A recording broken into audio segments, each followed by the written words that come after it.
Shadow quality, volumetric quality, path tracing. In this video we'll compare all of Doom the Dark Ages settings levels. 2 weeks ago I made a video about the optimized settings for Doom the Dark Ages. Now in this video we'll dive into all of the advanced and path tracing settings and their setting levels to see how all settings look and perform. That way we know why I chose those optimized settings, but also you get a feel for the settings and can create your own optimized settings. If you're interested in frame generation, HDR settings or DLSS quality levels, have a look at that video from 2 weeks ago. Otherwise, get ready for the 16 settings of hell. Welcome to HEnK Gaming, guess who I am, and let's stop the forces of the underworld by looking at settings. Starting off with number 16, Shadow Quality. And we start with the low shadow quality. And here on low we see that shadows aren't even present, because here under this bench there should be a shadow. Going one step higher to medium does show this shadow. But at the same time we can see that no matter how high you set the shadow quality, shadow pop-in will be a thing. The pop-in distance seems to be the same at medium and at ultra nightmare level. Now looking in a different spot, same thing, on low shadows aren't even present. So I wouldn't go for a low. We are, by the way, looking at 4K DLSS on performance mode with all other settings at the ultra nightmare level. Low gets you about 86 to 87 FPS in this scene, but let's have a look at the other setting levels. And by the way, for each setting, Doom has at least 6 settings levels. So I don't want to put up more than 5 next to each other at the same time, because then the setting panels would become too narrow and I think we will miss details. So sometimes I will switch a bit between layouts and what I show on screen. Anyways, here we have medium, high, ultra, nightmare and ultra nightmare next to each other. Now, to be honest, the only difference I see is at the medium level. That one has way more blurry shadows than the rest. So starting from high, I don't really see any differences, but not on FPS as well for that matter. But well, for the off chance we might win performance, I chose high for the optimized settings for this one. Number 15, reflection quality. Doom the Dark Ages uses a nice mix of screen space reflections and cube map reflections. Sometimes the cube map reflections are enriched with the screen space reflections. But this creates nice reflections overall. When moving around you usually don't see a whole world popping in and out of existence in reflections. Now, to be honest, you'll be way too busy blasting hellish creatures to little bits of blood and gore and bone to even look at reflections. But still I think it's nice.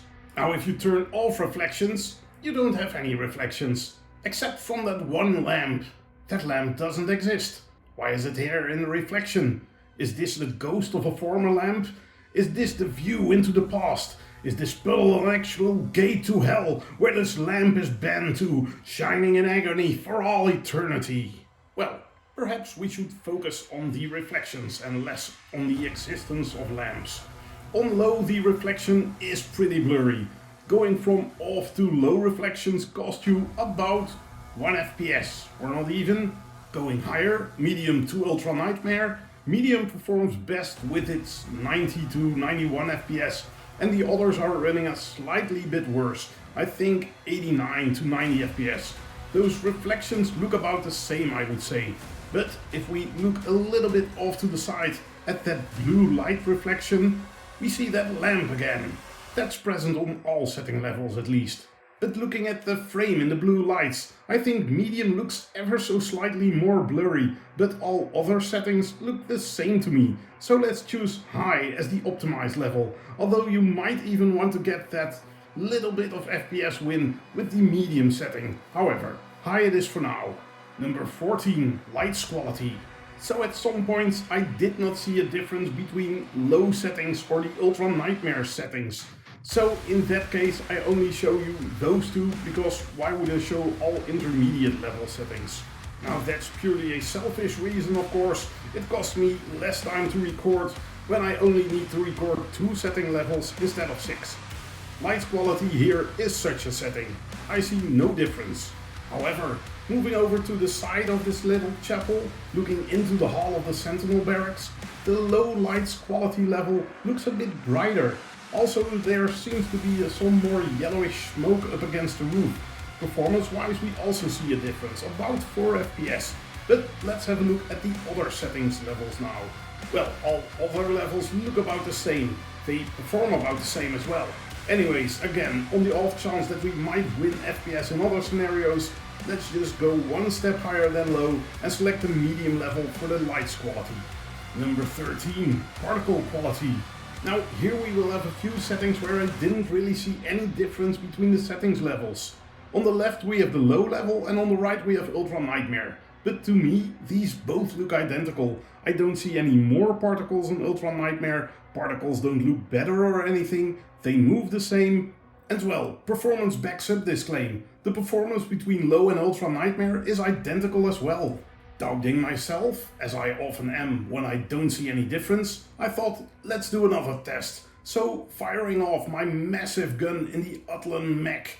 Again, I see no difference. So you can set the particles quality to low. Not that it seems to matter, but still.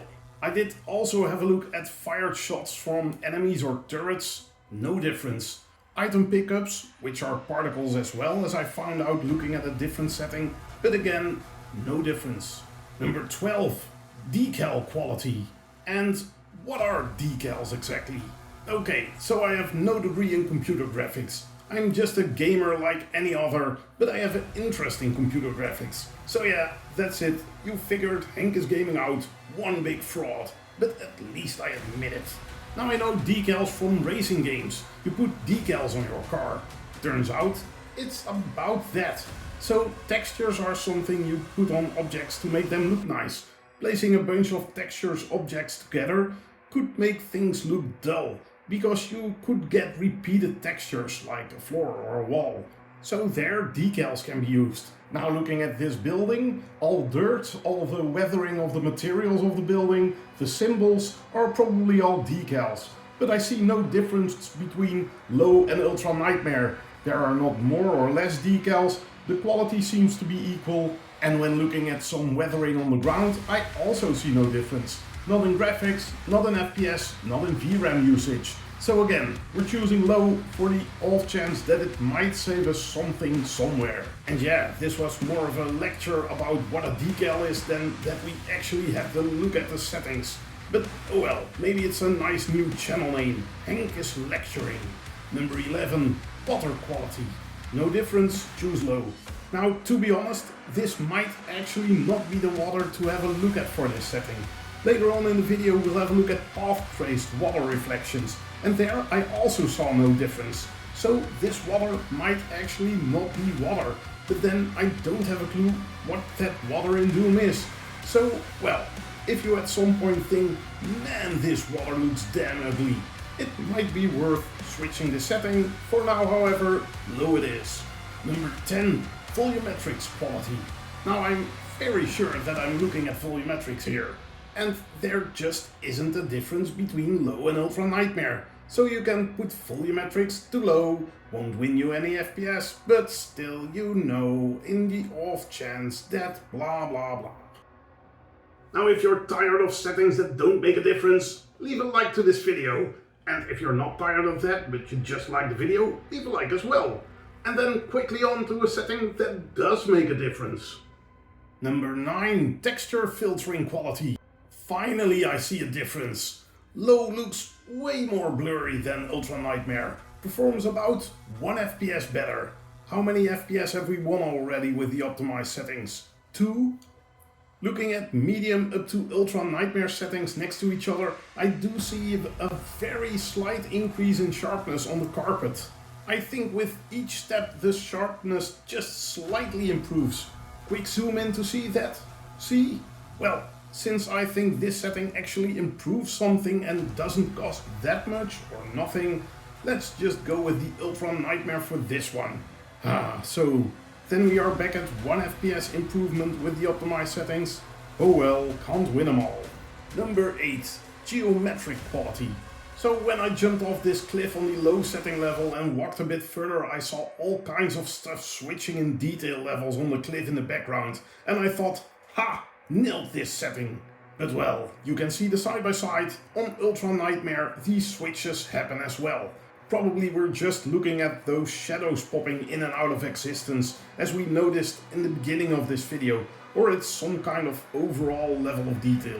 And on the Mac level, the same things pop in and out or switch detail levels.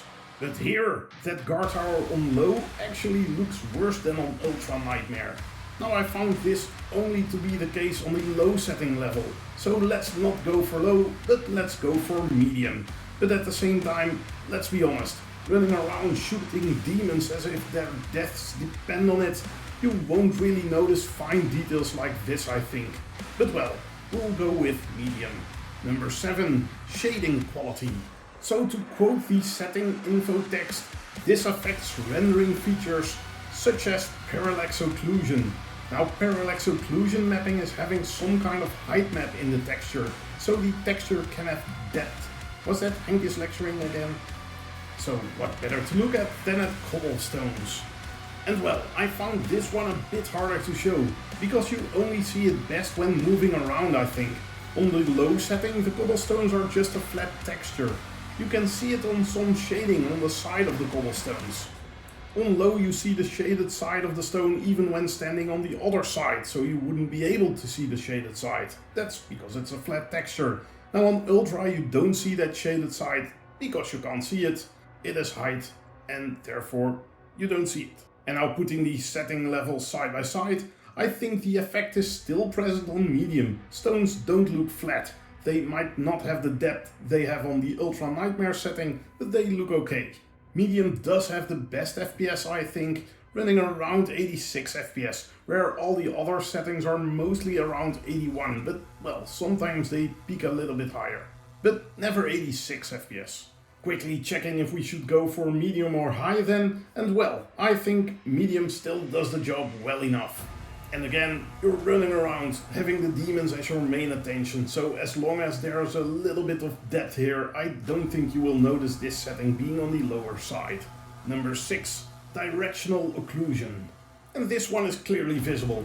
Also, I mainly know ambient occlusion. Directional occlusion is a new term for me, but it's a kind of ambient occlusion.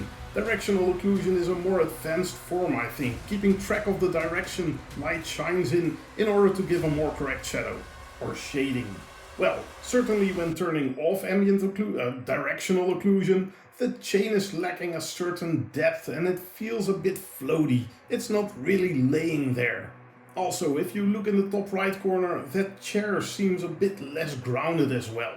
But should we go for low, medium or high? Well, on low, if we look at the very left end of the chain, I still feel it misses a bit of that groundedness in the world. On medium that looks better. Performance-wise it doesn't really seem to matter. Looking at the higher settings, Ultra Nightmare and Ultra Nightmare, yeah, all good, but I think higher than medium wouldn't really win anything in graphics.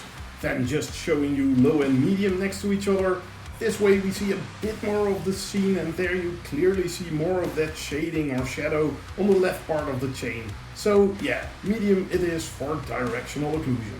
Number 5, path tracing. Yes, let's turn on path tracing.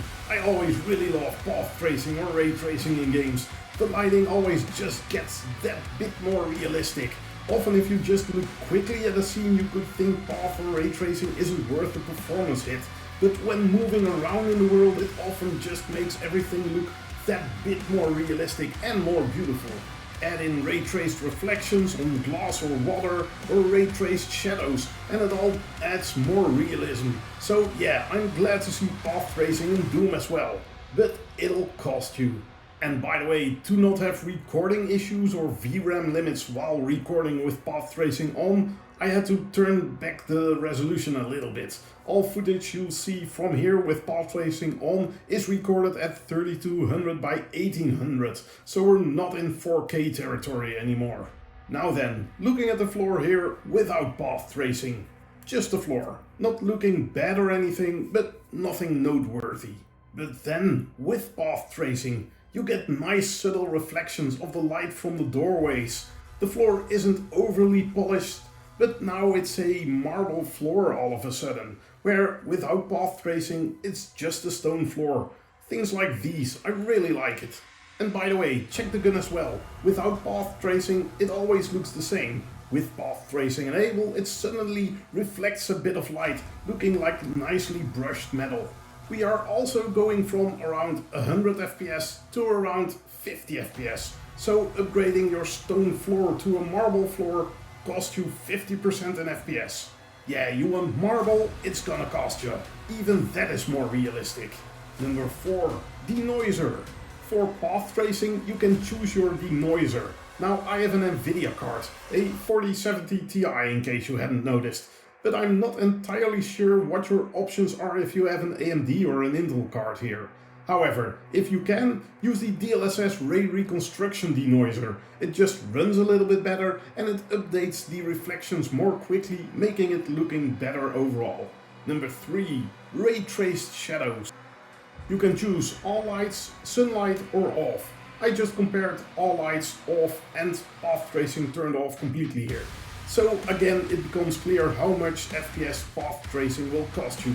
Even more than 50% here. But I still think path tracing is worth it. The lighting on the cobblestones looks way better, having that nice subtle light reflection, and also the shadows look better.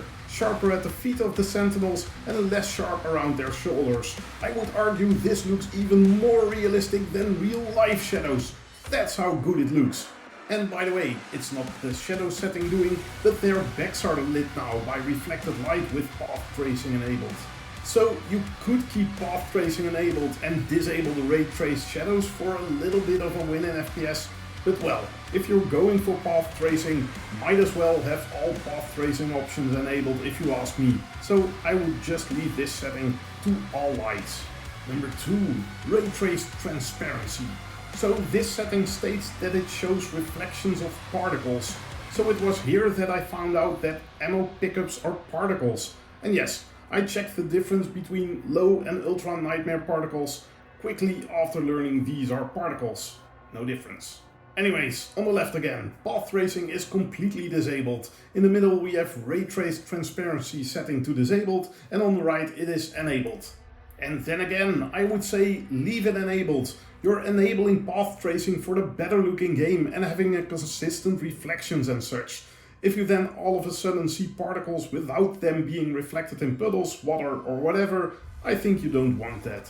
It does seem to cost a bit in FPS, so if you really want to play with path tracing enabled, but you do need more FPS and you don't want to lower your resolution anymore, then of course you can disable this one and those shadows from the previous one.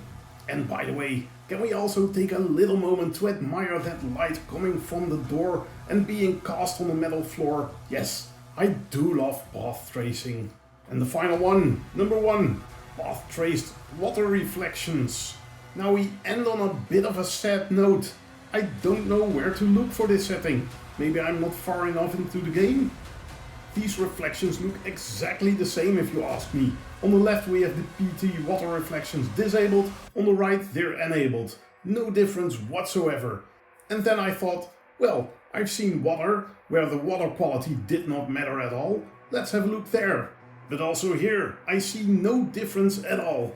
Just for comparison, I added the path tracing disabled option on the left as well.